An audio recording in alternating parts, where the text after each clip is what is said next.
Okay. Um, yeah, so I'm very happy to be here to present some works about rigid body motions based on directional statistics. So basically, I've been working on the engineering practice of directional statistics, and especially in the field of robotics. So I'm going to present some works that is I have been doing from 2017 when I was first joined the group in the summer. Um, so Let's start with some background. So basically, what is rigid body motions is basically incorporates both rotation and translation in a space, which are both 3 degrees of freedom. And mathematically speaking, they are belonging to the Euclidean group as is special Euclidean group as E3, and especially one feature is it is inherently a nonlinear group. Um, so there are a lot of engineering practices regarding rigid body motion estimation, and in fact, it plays a very important role in most of the robotic platforms that you see nowadays, like autonomous driving. Um, and I'm going to present 3 recent works of me, basically. And the first one would be this one. This is the autonomous driving data sets that is using stereo camera images to locate this car in the unknown environment. So here we are using some feature extraction method to extract features from stereo images, and by running some algorithm that we call DQ-VSLAM, that is the dual quaternion visual odometry method, we can localize ourselves in such a unknown 3D environment, and at the same time we are building up a 3D map using those extracted features. So this is the first example that I want to share. The second one is more about directional estimation or learning data on some directional manifolds. So here you can see we have images, and actually they are RGBD images that is perceived from for example, RGBD camera. And what we are trying to do to extract those planes from the 3D environment. So how to do this? Because what we have from the cameras is basically those normal vectors that they are locating on the S2 unit sphere. So in order to segment those planes in the 3D environment, we are actually doing clustering on the unit sphere S2. So here, this algorithm is doing those very parallelly. That basically we are clustering thousands of normal vectors simultaneously on the unit sphere, and in that case, we can segment the planes in the 3D environment very fast. So this is basically a region growing algorithm, and it works very well with some embedded GPU. So the third one is the most recent work that is about LiDAR odometry and mapping. So LiDAR is kind of a sensor that gives you the range measurements. And some special things about this is a tightly coupled LiDAR inertial odometry system where you fuse the LiDAR measurements and the inertial measurements at the same time. And in that case, you can localize yourself also in an unknown environment and also build a 3D map using the point cloud. And the good thing is this is an open source project, and it works for both conventional and solid state LiDARs. We shared our code on GitHub, and you can check that if you have the interest like in robotics, not only the protein analysis.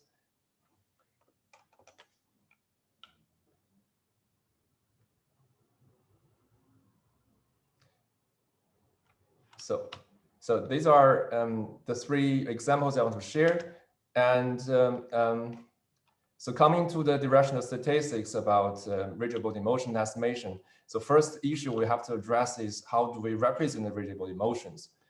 And first of all, for the rotational part, as you can see, the most popular choice is to use the Euler angles. But as you can see from this animation, it has the problem of gimbal lock.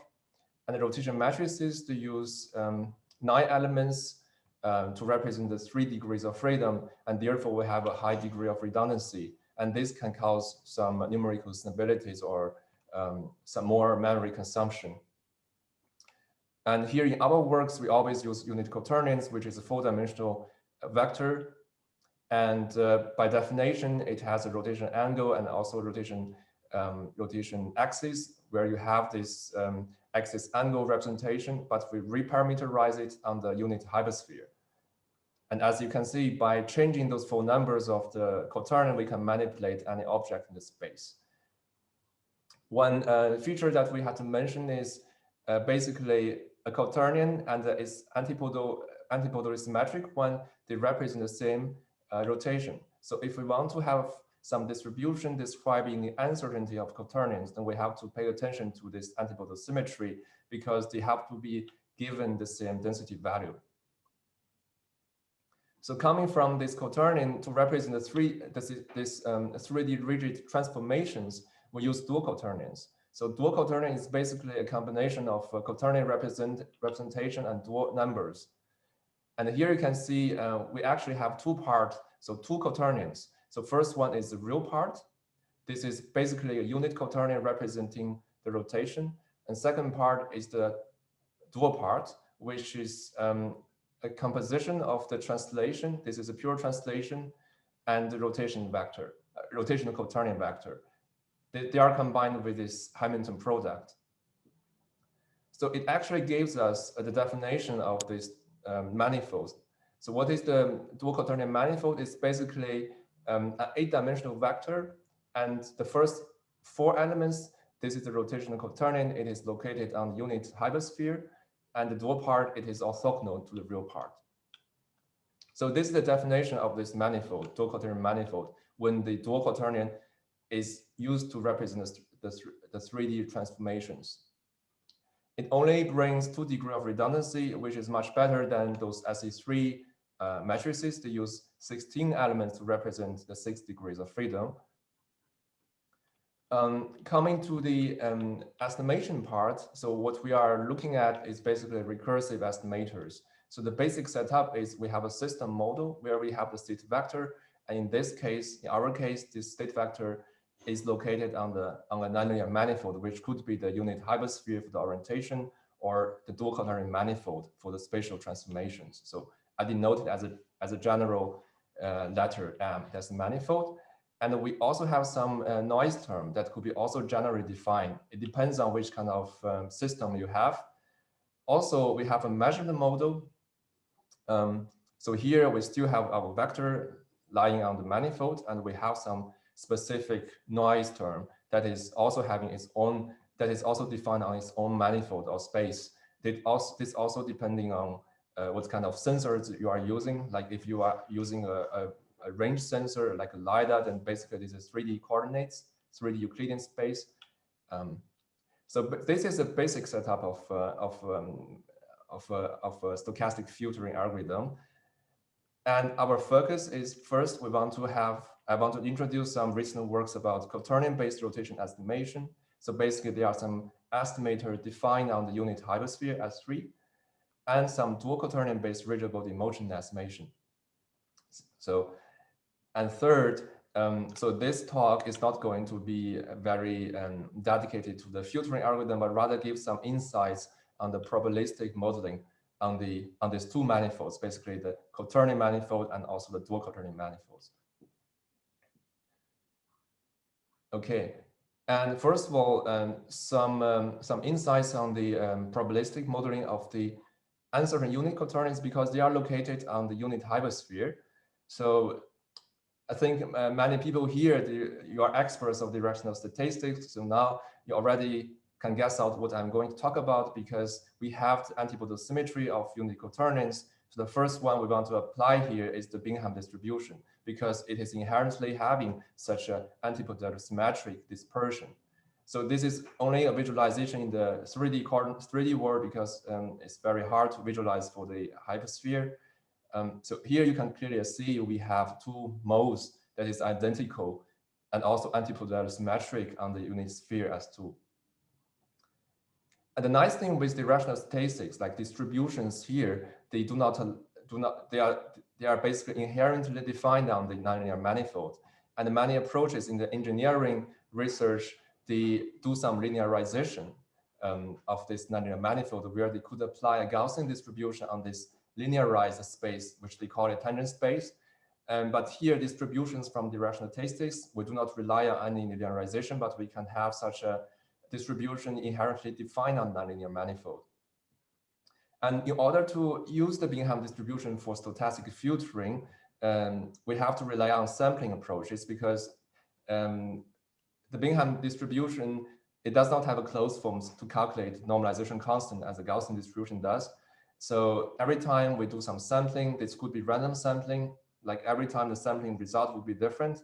And also the efficiency here of the random sampling would be not that optimal for online estimation. So some approaches, they have been proposed, for example, to have some deterministic samples that is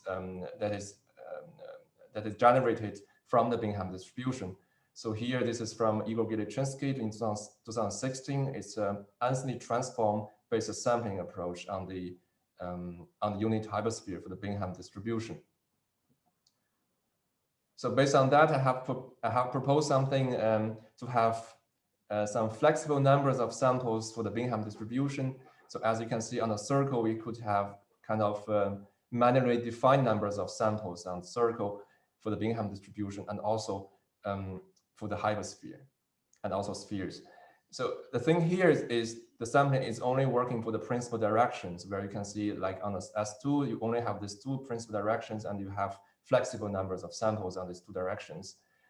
But one step further, we have been also doing something for flexible sampling on the whole domain. So for different kind of parameterization of the Bingham, you can see actually we can generate kind of flexible numbers of samples for the Bingham distributions.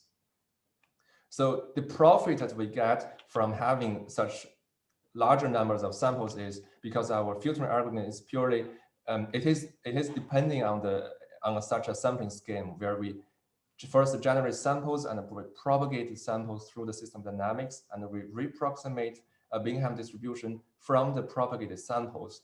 So every time we have to use these sampling approaches, and the more samples you have, the better quality you could get from your filtering. But as we have talked about, the random samples would not be very helpful regarding efficiency, regarding reproducible results. So we are relying on some determinist samples. So because we are talking about distributions on the spheres and hyperspheres, so not very directly related to quaternion estimation, but this Farmisus Fisher distribution is also notable. So in order to have kind of more samples that is generated in a deterministic way, we also propose this isotropic deterministic sampling for the Farmisus Fisher distributions this year. And as you can see, because we have such an isotropic dispersion, so every time we sample, the samples are also having such an isotropic shape. So these are some parametric approaches for quaternion estimation, or in general, hyperspherical estimation. But we also have some non-parametric approaches. So non-parametric means we do not have any pre-assumed distribution on the unit sphere or unit hypersphere. So how to kind of represent this distribution? So some works that we have tried is, for example, we could have a grade that is put on the unit sphere or unit hypersphere, because our unit sphere, they are compact, they are bounded, so it's actually applicable to have such a grade on it. So here we have proposed two different kind of grade generation approaches. One is kind of, you have kind of such a mode on the distribution. The mode center could be put on some on the mode of the distribution, or we could have a quasi equidistant grade on the sphere. But this also work on the hyperspheres, actually any dimensions of hyperspheres. So in this case, you could approximate any shape of distributions on the hypersphere. But in this case, you should also pay attention to the memory consumption, because if you want to have a high resolution, then you should have more grid samples, basically. So this is about those works about parametric or non-parametric probabilistic modeling on unit spheres. But for rigid body motions, we are going to use dual quaternions. And how could we derive some probabilistic model for those rigid body motions represented by dual quaternions? So here, as you can see, we have a planar motion of a small robot. And so every time it walked, you propagate the samples, you propagate noise, the noise propagates the samples, and you can see the position or the translation and the rotation, they are correlated. So in order to establish this probabilistic correlation between the position or the translation and the rotation, we have tried something based on the Bingham distribution. So as you can imagine, we have a Bingham distributed rotation quaternion, and on this hypersphere, every time we use the parallel transport to build the correlation, probabilistic correlation between the real and dual part of the quaternion. Because our dual part, this is orthogonal to the real part. So as you can see, such a parallel transport based approach does give us some profit to build up the correlation between the real and dual part. As you can see, these samples, it actually shows the correlation. So this is a kind of still a parametric approach because we have the Bingham distribution for the rotational part, and also on the tangent plane, we use the parallel transport, but on the tangent plane, we use the Gaussian distributed part to model the dual part. And how about some non-parametric approach? So of course you can use random samples, but random samples, like you use a particle filter and to estimate your rigid body motions using a dual quaternion representation, but that would be not that efficient because we have to remember that dual quaternions, they are vectors in the 8-dimensional Euclidean space. It's a very high dimension, and typically a standard particle filter, it would suffer from the curse of dimensionality. And here we have tried to first reduce the numbers of samples from these random samples by having such a smaller size of samples.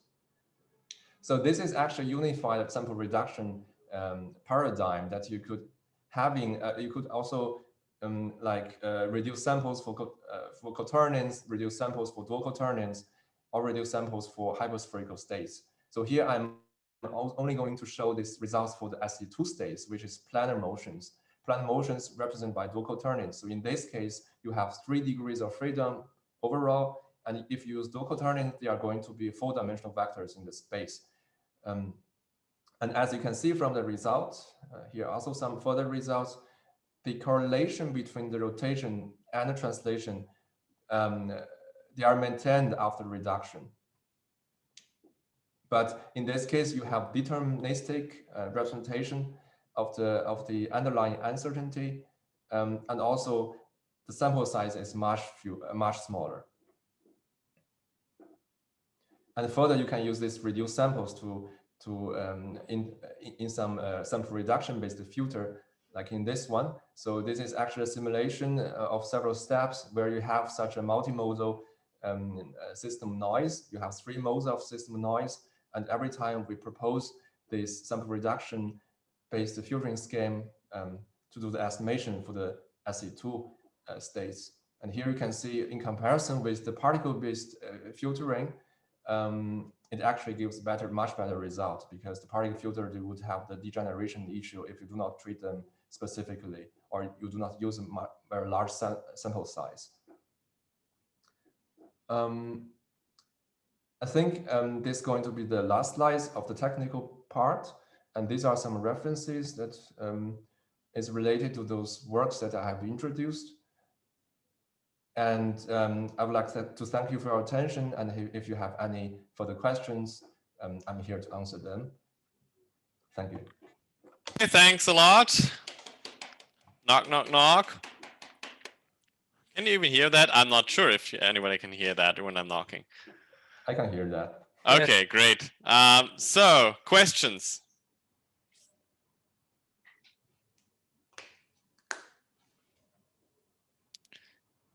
Here, we've got one. Thank you, Kailai, from Mohammed Bechir Beji. Thank you. Any questions? Yes, I would have. I think Eduardo wants want to go first, perhaps? Just a small comment. Just from a naive point of view of a guy that doesn't know deterministic sampling. Yeah, I'm totally unfamiliar with deterministic sampling. So if I understood correctly, the main benefit behind that is to speed up filtering algorithms afterwards. Is that the main benefit from doing that? Well, the short answer is yes, because in comparison with those particle filtering algorithms that you have random samples, then you would rely on a large size of random samples. But deterministic sampling, this will give you a much smaller size that can kind of represent underlying distribution efficiently. For example, those how should I? Yeah. So for example, these sampling approaches, including this isotropic determinant sampling for Mises Fisher distribution, the maintain and the second order moment of the underlying distribution. For Bingham, the second order moment, and for the isotropic, it maintained the main resultant vector. So basically, you can reconstruct the underlying distribution by just calculating some statistics of those deterministic samples. Yeah. One thing about the samples that you can have, if you draw random samples also, and then you build a cumulative distribution over that just for 1D, just for the circle, then you will converge towards the real cumulative. I mean, for the circle, we have to start somewhere, but if you really random sample, then you'd have get the step function. If you just integrate all probability mass of that samples, you're going to converge to that. And what the deterministic sampling also does is that it really gets you towards that cumulative distribution efficiently. Okay, thank you very much for the clarifications. And very nice talk. Thank you. Yes, Okay, so we had another question, I think, by Christoph. Yes, exactly. Thank you also very much for the nice talk and giving us quite some new ideas of where direction statistics can go to. I was wondering, so you have this, you take a probabilistic modeling, you take a non-parametric side. So there, my question about the probabilistic modeling is, so for the different models that you used in the end, like Mises Fisher or also Bingham distribution and so on. So could you just briefly say that the modeler in myself who asked this, could you please say what were the main motivations behind choosing this model? And I'm asking this precisely since you have a concrete problem, you come from a different field, you enter the field of directional statistics. So what were the insights for choosing, let's say, this or that distribution for your type of data?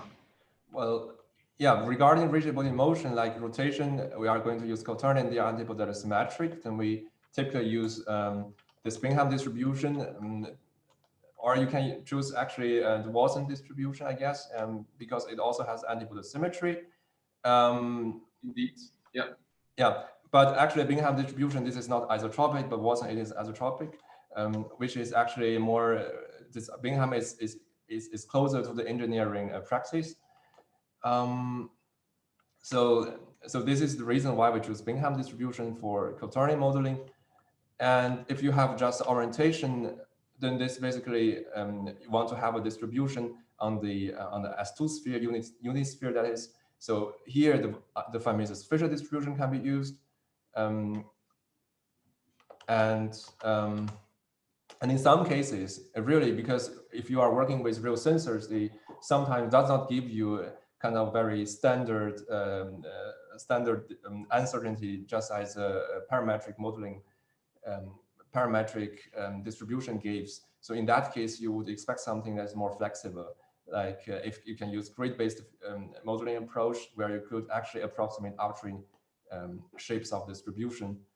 And also, sometimes you just collect sensor data from your device, like you just collect like thousands of samples from your sensors, from your hardwares, that is just like this, like this yellow background, small arrows.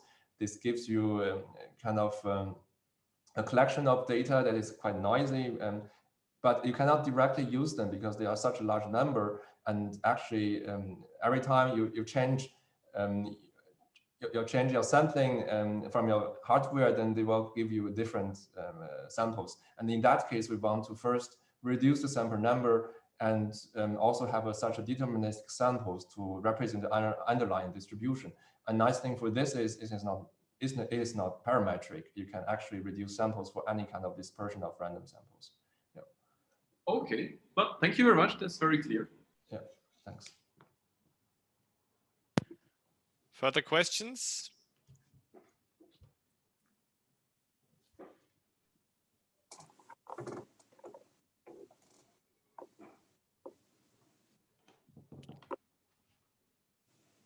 No further questions. If there are no further questions, then we are switching to the lunch break. Everybody has some time to take his lunch, and we meet here again in 1 hour. And the second part will be chaired by Christoph, and I'm looking forward to it. And if there are people from Japan, Australia, and everything like that, then we may have to say goodbye to them now. I'm not sure if they will be still there later on, but thanks everybody who joined, and thanks everybody for staying tuned for the second part. Yeah, hello there. Are we having anyone from USA? I did not invite any because it was the time zone is just too bad. After lunch, some of them Eastern time. Okay. Well, it is great so far. Yeah, I enjoying it and learning it. Thank you. Okay, thanks. See you later.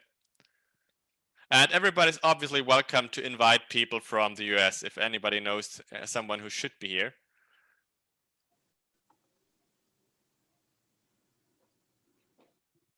All right, so good appetite, everyone, although that is not existing. Have a nice meal, I would say. Yeah, rather.